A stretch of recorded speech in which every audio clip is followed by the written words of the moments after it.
Hello everyone. A warm welcome to another episode of English Horizons, the podcast where we explore the world's most fascinating topics while improving your English language skills in a fun and practical way. I'm Violet, and I'm so excited you're here today. And I'm James, your co-host for this festive journey. Today's episode is truly something special because we're diving into the magical experience of London at Christmas. Whether you've visited London before or dream of doing so, this episode will transport you straight into the heart of the city during the most wonderful time of the year. That's right. And what makes this episode even better is that we'll be using real English, the kind you'd hear in everyday conversations. We'll share useful vocabulary, practical expressions, and natural phrases to help you improve your English fluency while enjoying a festive virtual tour. So whether you're an English learner, a lover of Christmas, or just someone curious about London's holiday traditions, this is the perfect episode for you. By the end of today's show, you'll feel like you've strolled through the city's glowing streets, tasted its seasonal treats, and even joined in on its timeless traditions. Here's a question to start us off. Have you ever imagined walking through a city that feels like it belongs in a Christmas storybook? If that sounds like a dream, then London at Christmas is the place you've been dreaming of. So grab a cozy drink, sit back, and let's get into the holiday spirit. London at Christmas is more than just a destination. It's an experience that immerses you in a world of magic and wonder. Violet, what do you think makes London so unique during the festive season? Oh, James, where do I even begin? From the moment December arrives, London transforms into a city straight out of a winter wonderland. Picture this: streets glittering with dazzling lights, shop windows filled with enchanting displays, and the sound of carol singers echoing through the air. It's a scene that feels like it belongs in a movie. That's such a perfect description. And here's a useful phrase for our listeners: winter wonderland. This phrase is often used to describe a place that looks magical, snowy and festive, just like London during Christmas. You could say, walking through London in December feels like stepping into a winter wonderland. Absolutely, James. And one of the most iconic parts of this transformation is the Christmas lights. The light displays in areas like Oxford Street, Regent Street, and Carnaby Street are truly a sight to behold. Let's pause for a vocabulary moment.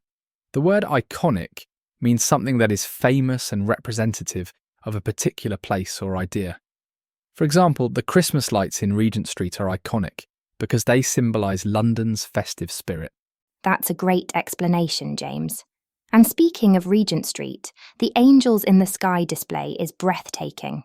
These giant illuminated angels seem to float above the bustling street, creating an atmosphere that feels almost otherworldly.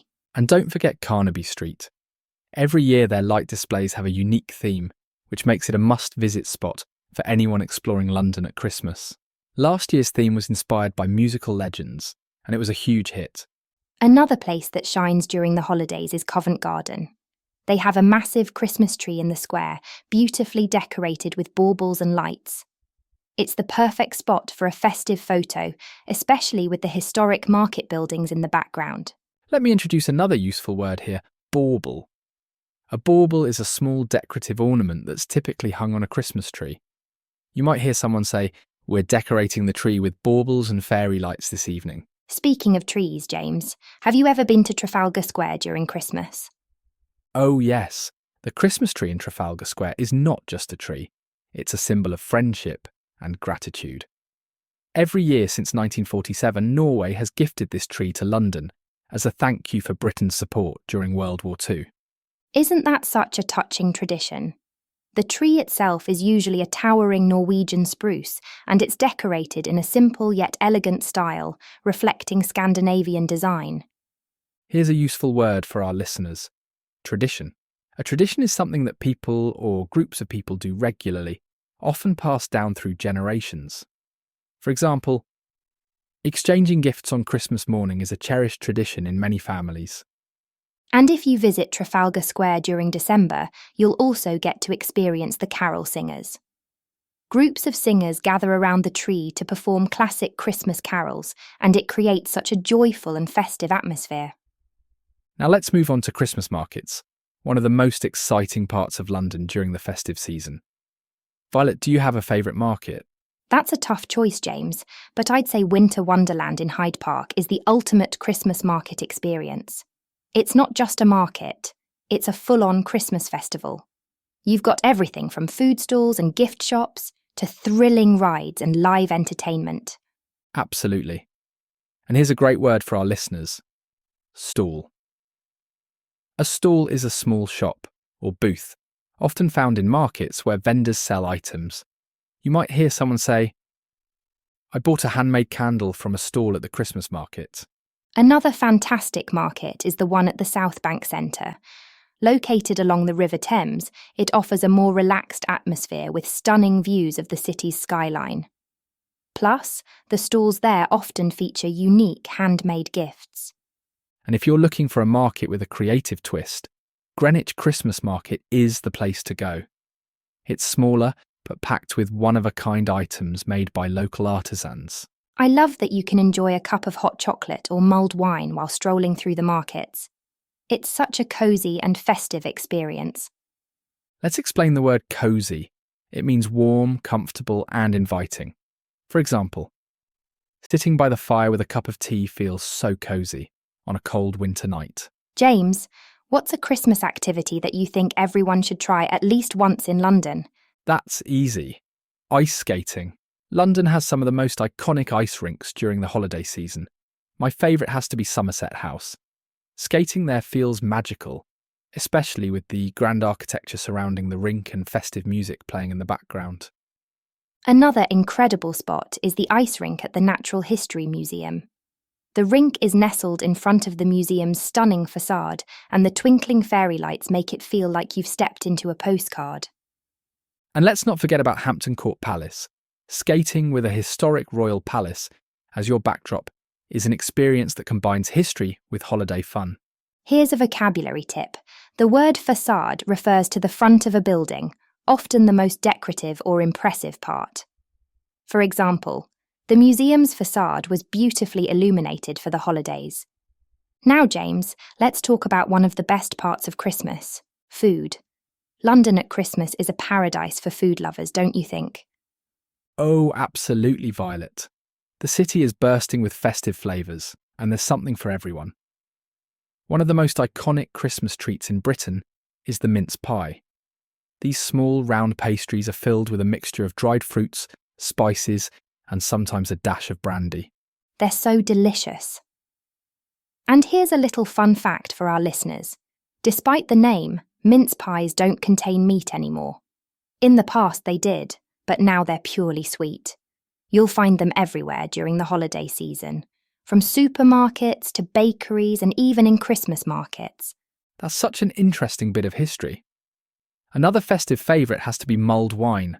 This is warm red wine infused with spices like cinnamon, cloves, and star anise, often served with a slice of orange.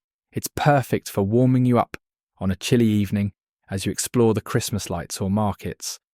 Let's introduce a vocabulary word here: infused. It means to soak something in liquid to extract its flavour. For example, the mulled wine is infused with spices to create its unique taste. Great word, Violet. Another classic treat is roasted chestnuts. You'll often find street vendors selling them on corners throughout the city. The aroma alone is enough to make you feel festive. And we can't forget about Christmas pudding. This rich, dense dessert is made with dried fruits, nuts, and spices, and it's often steamed for hours. The best part? Many families pour brandy over it and set it alight just before serving. It's a real showstopper. Here's another useful word for our listeners: showstopper. It means something that is very impressive or amazing, often attracting a lot of attention. For instance, the flaming Christmas pudding is always a showstopper at the dinner table. And don't forget savoury treats like turkey with all the trimmings. This traditional Christmas dinner usually includes roasted turkey, stuffing, roast potatoes, Brussels sprouts, and gravy. It's a feast fit for a king. Or queen. London isn't just about food and decorations, it's also a cultural hub during Christmas.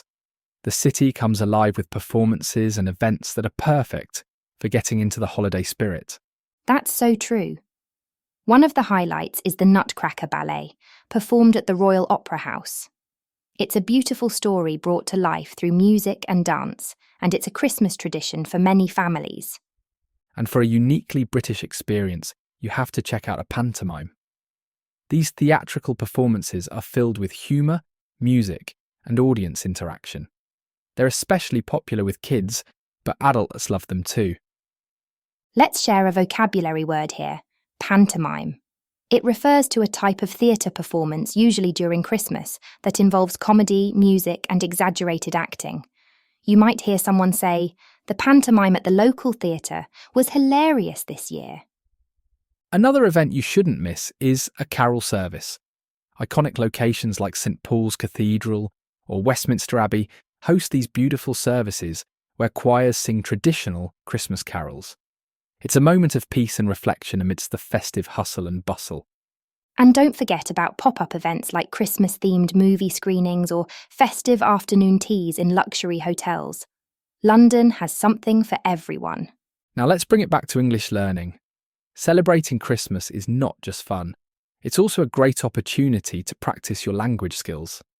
Absolutely, James. For example, listening to Christmas songs is a fantastic way to pick up new vocabulary. Songs like Jingle Bells or Deck the Halls are packed with useful words and phrases. That's a great idea, Violet. And for a more visual approach, you can watch Christmas movies set in England. Films like Love Actually or The Holiday not only get you in the festive mood, but also expose you to natural, conversational English. And here's a fun activity. Try writing a letter to Santa in English. It's a creative way to practice writing while also getting into the Christmas spirit. You can write about what you want for Christmas or even describe how you celebrate the holidays. Or, if you're out and about in London, practice speaking with vendors at the Christmas markets. Phrases like, "How much does this cost?" or "Do you have this in another size?" are useful for shopping scenario. And let's not forget about journaling. Write about your holiday experiences in English, what you saw, what you ate, and how you felt. It's a great way to improve both your vocabulary and sentence structure. Here's something not many people know about London. Christmas Day itself is unusually quiet in the city. Most shops and public transport are closed, giving the streets an almost magical stillness. That's so true. It's the perfect day for a peaceful walk along the River Thames or through one of London's beautiful parks, like Hyde Park or St James's Park. Let's teach our listeners the word stillness. It means a calm and quiet state, without noise or activity. For example, the stillness of London on Christmas Day feels almost magical. And if you're lucky, you might even wake up to a dusting of snow, which makes everything feel even more like a Christmas card come to life. Well, that brings us to the end of our festive journey through London at Christmas. We've covered everything from the magical lights and bustling markets to the delicious food and unforgettable experiences. We hope this episode has not only filled you with Christmas cheer, but also given you plenty of practical English phrases and vocabulary to use this holiday season. And remember, whether you're exploring London or celebrating Christmas in your own way, it's all about creating memories and spreading joy. We'd love to hear from you. Have you experienced Christmas in London, or do you have your own festive traditions? Share your stories with us in the comments. Don't forget to subscribe to English Horizons for more episodes that combine culture, travel, and English learning. Until next time, we wish you a very Merry Christmas and a Happy New Year. Stay curious, keep learning, and enjoy the magic of the season. See you next time.